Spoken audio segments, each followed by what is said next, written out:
Pastor Riva Tims had the looks of Will Smith and the preaching fire of T.D. Jakes. With his wife Riva by his side, he built a thriving ministry characterized by explosive growth, and just as quickly, it all fell apart. Riva Tims and her late ex-husband Zachary were the pastors of a megachurch in Orlando, Florida. With more than 7,500 members, they were driven to win souls to Jesus. Riva was devastated when news of his infidelity surfaced. She tried to keep their marriage together, but 3 years later, they divorced. Then in 2011, Zachary's sudden death from an overdose broke Riva's heart and shocked the Christian community. In her book, When It All Comes Together, Riva shares how she overcame betrayal, heartbreak, and grief, and identifies how we can learn from any difficult situation. And Riva Tims is here with us now, and she has an incredible story. Thanks so much for being with us. Oh, thanks for having me. In a span of 7 years, you went from this incredibly thriving church to meeting with lawyers and fighting with them, and it went. How did you ever imagine it could go so wrong? I never imagined that it would go wrong. It just never even occurred to me that that could happen. And that was what the first book was all about, When It All Falls Apart. How do you deal with that, And I talked about how you can become better, not bitter. Well, let's start at the very beginning. Yes. Everything was going great, but then you found out that your husband, Tim, was cheating on you, mm-hmm. and in taking drugs too. No, I didn't know anything. Oh, you didn't know about that? I didn't know about that, yeah. And so during our marriage, when I did find out there was infidelity in the marriage, of course I was devastated. I saved myself from marriage. He was the only person I knew. Wow. So it was very difficult. We have 4 children, a wonderful ministry. It was just so much that was taking place that was great at the time. But then when that happened, it just... Well, what did you do when you confronted him about the infidelity? It was during that time, it was just being able to talk about it, but just never really getting all the answers. And how did the people in the church, some of them knew about it? Because he had taken a little leave of absence, right? And then he came back, and a lot of people in the church told you, what did they tell you? Well, just to stay in it. A lot of times it's just to like forgive him and move on. Right, but forgiving is one thing. You can forgive, and God can make your marriage stronger. But it takes 2. How did that make you feel when people in your church were saying, just deal with it, suck it up, move on, he's a man? At the time it was hurtful, but then I also knew that they didn't know all the details.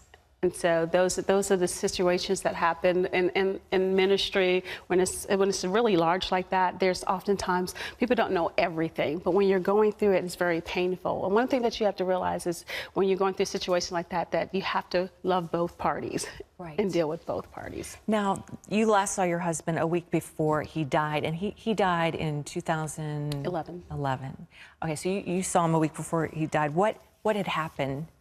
We were in Puerto Rico on a family trip. His mom was with us, and we just had a wonderful time. And I believe it was a thing that God allowed for my kids to spend time with their dad. Mm-hmm. And then soon after that, we got word that he had passed on a Sunday morning. And that was very horrific for us to hear that news. I can't imagine. Now, 2 years after he died, an autopsy revealed that it was because of some kind of drug cocktail. How was that surprising to you? Yes, it was. Really? You didn't know he was into the drugs? No. Man, that's incredible. I wonder how he hid that. Well, you are actually, you're in Orlando, and you are a full-time preacher. Tell us, what's the good news? You're back, this did not stop you, Riva. You are back preaching, you are back ministering. What are you doing today? I'm just in awe of God's goodness. When I wrote the other book, that was 3 years into a 7-year journey. And so now it's 7 years, and God has brought everything together. And to watch that happen, our ministry is doing well in Orlando. We are 70 years old now, and we're about 1,500 members. And it's just a beautiful thing. We're an outreach ministry, and we're just seeing God do miraculous things right there in the Orlando area. And you're the lead pastor. I'm the lead pastor. We started the church from nothing, and God has really blessed it. Did you ever see yourself in that role? No, never. I never thought I would be. I didn't even really believe in single female pastors, but I heard the voice of the Lord, and it was almost like a Jonah experience. You must do this, you must go. Your purpose was never wrapped up in a person. Your purpose is always wrapped up in me, saith the Lord. So he gave me a call before I even met anyone. And so he says, you're going to have to carry out this assignment that I've given you. And the proof is in the pudding. He is blessing the ministry. You have said that God doesn't cause bad things, but he allows them. Yes. And you certainly went through some bad things. What did you learn from this entire process? I understand now that life is like a tapestry. As you see the bad knotted pieces at the bottom, it looks like chaos, it looks horrible, but God is creating a masterpiece. And at the end of the day, he knows our ending from our beginning.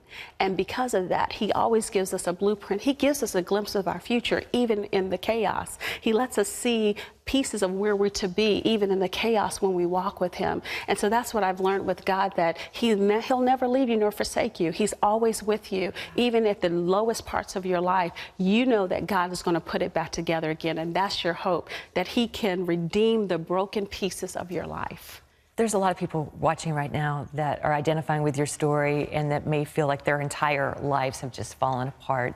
Riva, what do you want to say to them? I want to encourage them. Just like I said, you know, God will show you where you are to go. Even though you can't put all the pieces together right now, try not to make sense of the puzzle, but make sense of the God that you serve. And when you make sense of him by getting in worship, by confessing the word, by forgiving others, then you begin to see all the other pieces start coming together. So focus on the one that can change the circumstance. Don't focus on the problem. Focus on the one who can change the circumstance. That is good advice. Well, we've just scratched the surface. There is so much more in your amazing book, When It All Comes Together. And I'm so excited for you because it is truly all coming together for you. Yes, it is. And yes, you have a thriving church in Orlando. So people, you need to check out our church. What's it called? Majestic Life Church. Majestic Life Church in Orlando. Check it out if you're in Orlando. And you can get her book, When It All Comes Together, How God Can Redeem Your Brokenness for His Glory. Amen. You can get this wherever books are sold.